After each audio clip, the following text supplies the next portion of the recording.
तो आ चुके एक्सरसाइज 2.2 के क्वेश्चन 5 में। क्या बोला हमें? लेट ए दे रखा है, मतलब एक ए सेट दे रखा है। Let R be the relation on A, मतलब ए से ए पे रिलेशन बन रहा है। मतलब एक हमें एरो डायग्राम दिया हुआ है ए, ठीक है, और हमें एक और same to same arrow diagram दिया हुआ है ए। इसका भी नाम ए है, इसका भी नाम ए है। ऑन सेट ए मतलब ए से लेकर ए तक। डिफाइंड बाय, ये हमें रिलेशन दिया हुआ है A comma B is such that A comma B belongs to A, B is exactly divisible by A. तो सबसे पहले ए जो सेट दे रखा है 1 2 3 4 6, 1 2 3 4 6, ये तो हो गए हमारे सेट। इसने ए कोमा बी बोला है, मतलब ये वाला सेट हो गया ए और ये वाला सेट हो गया बी। समझ में आ जाएगा। अब इसने हमें रिलेशन दिया हुआ है कि b is exactly divisible bye a, मतलब अगर हम a को डिवाइड करें b से तो आंसर 0 आना चाहिए। ठीक है, मतलब b को जब भी डिवाइड करें हम a से तो रिमाइंडर 0 आएगा, मतलब कुछ नहीं आएगा, कुछ बचेगा ही नहीं नीचे। तो कुल मिला के हमें ये 3 चीजें निकालनी है। Write R in roster form, relation को सबसे पहले रोस्टर फॉर्म में लिखना है। सेकंड चीज है find the domain of R, relation को, ये जो रिलेशन दिया हुआ है हमें, इसका डोमेन बताना है और इसका ही रेंज बताना है। तो सबसे पहले फर्स्ट पार्ट पे चलते हैं। तो अब इसे रोस्टर फॉर्म में कैसे लिखेंगे इस रिलेशन को? हमें क्या बोला है? b is exactly divisible bye a। तो सबसे पहले हम लोग 1 पे चलते हैं। अगर मैंने a को भी 1 लिया और b को भी 1 लिया, मतलब a के सेट में से 1 उठा लिया, b के सेट में से 1 उठा लिया, तो अगर मैं 1 को डिवाइड करता हूँ 1 से तो 1 1 जा 1 आ रहा है और नीचे कुछ नहीं आ रहा, मतलब 1 और 1 के बीच में रिलेशन बनता हुआ दिखा और मैंने इसको लगा दिया।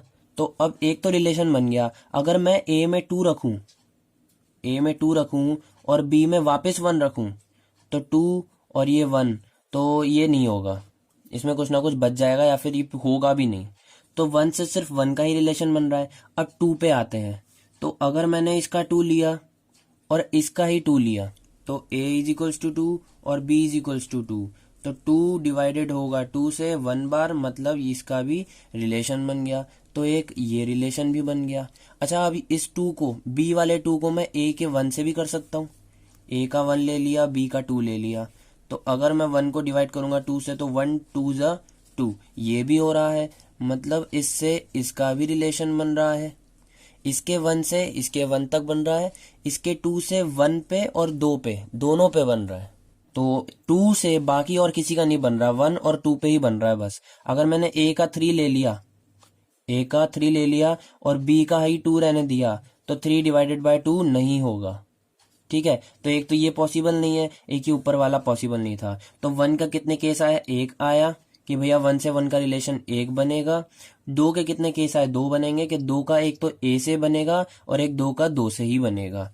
तो ये 2 रिलेशन हो गए। अब 3 पे चलते हैं। अगर मैंने a को 3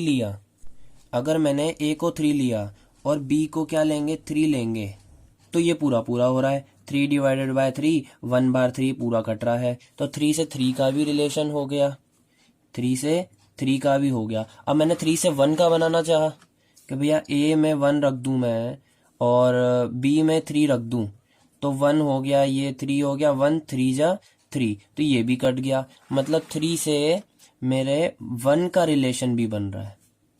समझ में आ रही है बात? 1 का 1 से बन रहा है, 2 का भी 1 से बन रहा है, 3 का भी 1 से बन रहा है। ठीक है, 2 का 2 से भी बन रहा है और 3 का 3 से भी बन रहा है। यहां तक बात क्लियर है? अब 4 पे आ जाओ। a की वैल्यू मैंने 1 रखी, b की वैल्यू 4 रखूंगा, तो 1 को डिवाइड करेंगे 4 से तो 1 4 जा 4 हो रहा है, एक तो ये कट गया। ठीक है, a की वैल्यू अगर मैं 2 लूं, b की वैल्यू मैं 4 लूं, तो 2 से डिवाइड हो रहा है 2 2 जा 4, एक ये बन गया। और अगर मैं a की ही वैल्यू 4 लूं और b की भी वैल्यू 4 लूं तो ये डिवाइड हो रहा है 1 बार, मतलब इसके भी 3 रिलेशन बन गए, 1 2 और 4। तो अगर मैं b की जगह पे 4 रखा था मैंने यहाँ पे, तो इसके कितने रिलेशन बने? एक तो 1 से बन गया, ठीक है ना, एक ये 1 से बन गया, एक यहाँ पे 2 से बन गया और एक ये 4 खुद ही से बन गया। समझ में आ रही है बात? सबसे पहले मैंने b की जगह पे 1 रखा और a की जगह पे 1 रखा, तो 1 से 1 का रिलेशन बन रहा है, मतलब नीचे कुछ नहीं बच रहा ना। हमें तो यही बोला था कि नीचे कुछ नहीं बचना चाहिए तो माना जाएगा ये, तो नीचे कुछ नहीं बच रहा, मतलब ये रिलेशन है। तो इस रिलेशन को मैंने ऐसे बना दिया 1 से 1 तक। अब मैंने b में 1 रखा था और बाहर 2 रखा था, ए की जगह पे, तो ये सेटिस्फाई नहीं था, मतलब सिर्फ इस ही केस में हमारा कुछ भी नहीं बच रहा था, बाकी सब में कुछ ना कुछ बचता, इसलिए मैंने और कोई एग्जांपल दिया ही नहीं।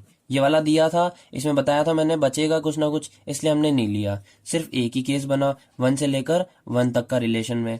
2 लिया हमने, तो इस 2 को किस किस से रिलेशन बनेगा, तो एक बार हमने 2 को 2 से ले लिया रिलेशन, और एक बार 2 से 1 तक ले लिया रिलेशन। ठीक है, अब हमने एक बार 3 लिया, तो 3 से 1 का बना और 3 का बना, यहाँ पे मैंने करवा रखा है पूरा।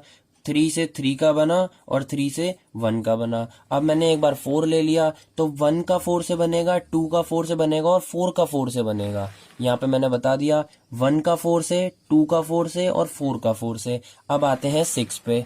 5 दिया नहीं हुआ है मैं इसमें, एक बार मैं लास्ट में फिर से सारा समझा दूंगा। अब आते हैं 6 पे, तो ए पे मैंने 1 लिया और बी पे 6 लिया, तो डिवाइड करेंगे 1 6 जा 6 हो रहा है, तो एक तो 1 से रिलेशन बन गया 6 का। ठीक है, बी में अगर 6 देखे हैं तो बी में ए के 1 से रिलेशन बन रहा है, बी के 6 से ए के 1 पे रिलेशन बन रहा है। अगर ए मैंने 2 लिया और बी 6 ही रहने दिया, तो 2 और ये 6, 2 3 जा 6, एक इसका रिलेशन बन गया।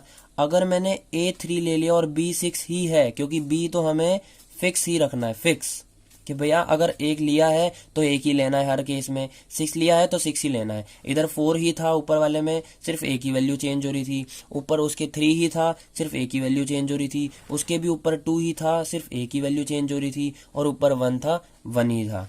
मैं लास्ट में अच्छे से समझाऊंगा, एक बार इसको कंप्लीट कराने दो। ए में 3 लिया, बी में 6 लिया, तो 3 2 जा 6, ए नीचे कुछ नहीं बच रहा, एक इसका भी रिलेशन बन गया। और ए में 6 लिया और बी में भी 6 लिया, तो 6 से 6 का भी रिलेशन बन गया। ठीक है, तो मैंने बी में 6 देखा, 6 का किस किस से रिलेशन बन रहा है, एक तो 1 से बन गया, एक इसका 2 से बन गया, एक इसका 3 से बन गया, और 6 का खुद से ही बन गया। समझ में आ गई बात? तो हमारे कितने रिलेशन बन रहे हैं? सबसे पहले 1 का 1 से, तो ये आ गया हमारा रोस्टर फॉर्म। रोस्टर फॉर्म लिखनी है हमें रिलेशन की, तो क्या होगा, 1 का 1 से रिलेशन बना सबसे पहले। ठीक है, यहाँ पे 1 का 1 से बना था। अब जब हमने सेकंड केस लिया, मतलब 2 का लिया, 2 का केस कि भाई हमें बी में सिर्फ 2 ही रखना है, और फिर देखना है कि ए के कौन कौन से उससे डिवाइड हो रहे हैं सारे, तो उसमें हुआ मेरा ए में 2, बी में 1, और मतलब सिर्फ 2 ही केस बने, मतलब 2,2 और 1,2। किस किस का रिलेशन बना, 1,2 और 2,2। ठीक है, अब 3 पे आ जाओ, तो 3 पे भी 2 ही केस थे, कौन से 1,3 और 3,3, तो ये भी मैंने लिख दिया 1,3 3,3। 4 पे आ जाओ, तो 4 पे 3 केस थे, 1,4, 1 और 4 में रिलेशन बन रहा है, 2,4 2 और 4 में, 4 और 4 4,4, मतलब 1,4 2,4 और 4,4। ठीक है, 6 पे आ जाओ, 6 क्या है, हमें 1,6 में रिलेशन बन रहा है, 2,6 में बन रहा है, 3,6 में बन रहा है, और 6,6 में रिलेशन बन रहा है।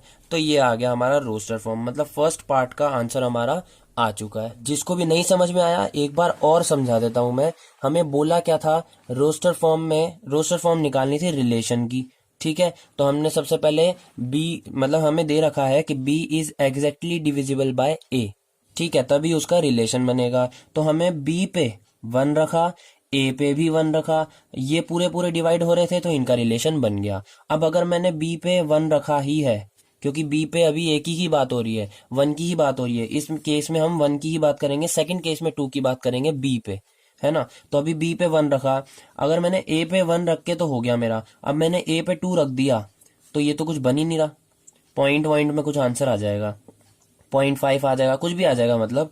फिर मैंने 1 रखा बी पे ही, और इस पे 3 रख दिया, तो भी कुछ आंसर नहीं आ रहा, मतलब सिर्फ 1 से 1 का ही रिलेशन बन रहा है।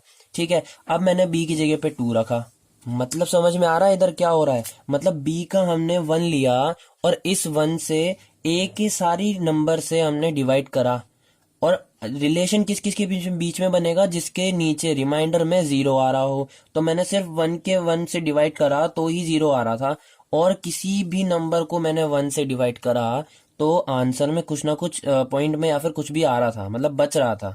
तो ये 1 का केस हो गया था। फिर 2 में मैंने B2 लिया और उसको सबसे डिवाइड करा, तो 2 सिर्फ 1 और 2 से ही डिवाइड हुआ और किसी से डिवाइड नहीं हुआ। टोटल पूरा जो नीचे रिमाइंडर कुछ ना बचे, ठीक है, 1 और 2 से डिवाइड हुआ। फिर मैंने 3 लिया, तो 3 B में 3 लिया, उसको करके देखा इन सब से, तो 1 और 3 से ही हुआ, क्योंकि 4 तो 3 से बड़ा हो गया, होगा नहीं। 6 भी 3 से बड़ा हो गया, नहीं होगा। तो 3 के भी 2 केस हो गए, 1 से और 3 से। फिर मैंने 4 लिया, तो 1 2 और 4 से बन गया। फिर मैंने 6 लिया, तो 1 2 3 और 6 से बन गया, और ये आ गई हमारी रोस्टर फॉर्म। फर्स्ट पार्ट खत्म हो चुका है। तो अब सेकंड पार्ट क्या बोला है, find the domain of relation. इस रिलेशन का हमें डोमेन बताना है। अब डोमेन मैंने क्या पढ़ाया था, डोमेन कैसे निकलता है, जिस जिस से एरो जा रहे हो। इस पे मुझे दिखा कि मेरे 1 से एरो जा रहा है, 2 से जा रहा है, 3 से जा रहा है, 4 से जा रहा है, 6 से जा रहा है, मतलब सबसे ही जा रहा है। तो डोमेन में ये सभी आ जाएंगे, 1 2 3 4 6। तो डोमेन का आंसर क्या हो गया, 1 2 3 4 और 6, ये हो गया हमारा डोमेन। थर्ड पार्ट देखें, थर्ड पार्ट में क्या निकालना है, find the range of relation. ठीक है, ये find the range of relation, ये थर्ड है हमारा। तो मैंने देखा डोमेन क्या होता है, जिस जिस से एरो जा रहे हैं, और रेंज क्या होता है, जिस जिस पे एरो आ रहे हैं। तो 1 पे एरो आ रहा है, 2 पे एरो आ रहा है, 3 पे आ रहा है, 4 पे आ रहा है, 6 पे आ रहा है, तो इसमें भी सब पे एरो आ रहा है। तो रेंज भी यही हमारी सेम हो जाएगी, 1 2 3 4 6। यहीं पे अपने क्वेश्चन 5 के तीनों पार्ट खत्म होते हैं। अगली वीडियो में करेंगे क्वेश्चन 6।